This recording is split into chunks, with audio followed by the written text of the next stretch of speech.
Digital technologies are transforming the world in which we live.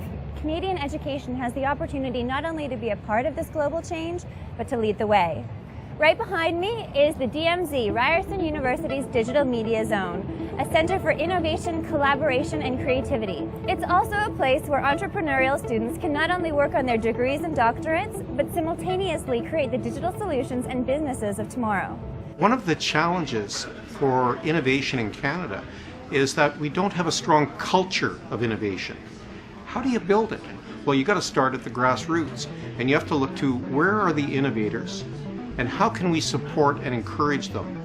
It's very unique that you have a place that has all of these disciplines working together, and it is that cross-pollination of skills and expertise that really makes the culture of the zone as special as it is.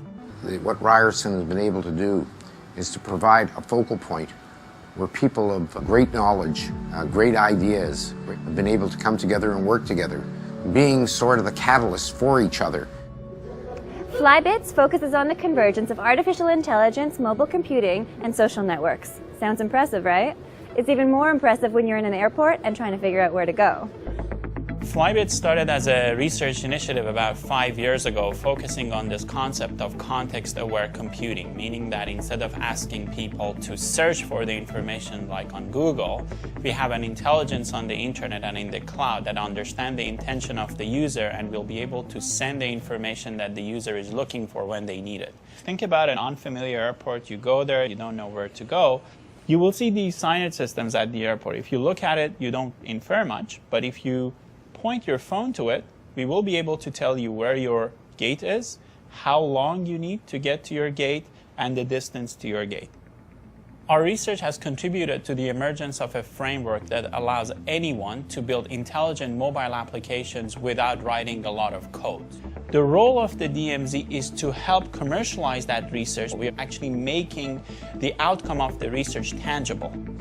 How would we know if we're succeeding, if the digital media zone is succeeding? Well, I'll tell you one obvious measurement. The number of enterprises that are started by young innovators that are not only transforming the way we use technology, but they're creating jobs as well. With his startup, ARB Labs, Adrian Balzaki has taken his PhD research and turned it into a successful business. He now employs over 10 students and skilled professionals and is shaking up the way industry uses digital technology. All of this is based on advanced level research, cutting edge research right now. What that means is it's things that take the most advanced types of maths, sciences, all the different research fields and bring that together into something that we can that's sustainable today. If you commercialize research, it means that you genuinely want this out there. With this, I graduate already with a successful high-tech company. I've already learned business, the legal aspect of it, protecting my ideas, but being able to license them out internationally. That's what I leave with now. I hit the ground running. By bringing all these people together, giving them the opportunity to build something, create something, invent something, and produce it for the benefit of society is making them entrepreneurs at a younger age and proving that things can really happen. When people think about digital technology, they usually think about smartphones or the internet. But what about our bodies?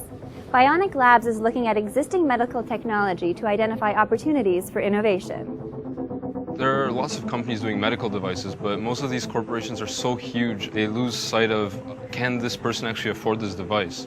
When you have a person in a wheelchair telling you that they can never afford a device that exists to allow them to get out of a wheelchair and walk again, we can make a device for you that gets you out of that wheelchair for 1/10 of the cost. So we're not creating the next cool thing, we're creating something that has a huge social impact. The DMZ gave us the infrastructure that we needed and the networking and funding as well as material and computers to start what we had. And because of that, now we have manufacturing people that are manufacturing our legs. We have doctors that are working on their devices, and all of these people got their jobs because the DMZ was there to say, there's a pathway for you guys. We've had people come to us who have billions of dollars, and these people want to talk to us, and then we realize this is much bigger than what we ever imagined, that we can lead a company, that we can start something and create something big. Even for 10% of our graduating population, even 10%, if they graduate, in one hand they're going to have their degree, in another hand they're going to have their company. and they can accelerate kind of moving things towards commercialization and creating jobs and, helping the economy.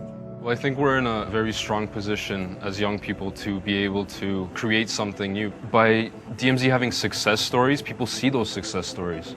So if you see those success stories, your mindset's going to change. I think that it gives people such a huge opportunity as to how they want to solve these problems, and they come up with new creative solutions of how to simplify life, how to improve life, how to bring products to market.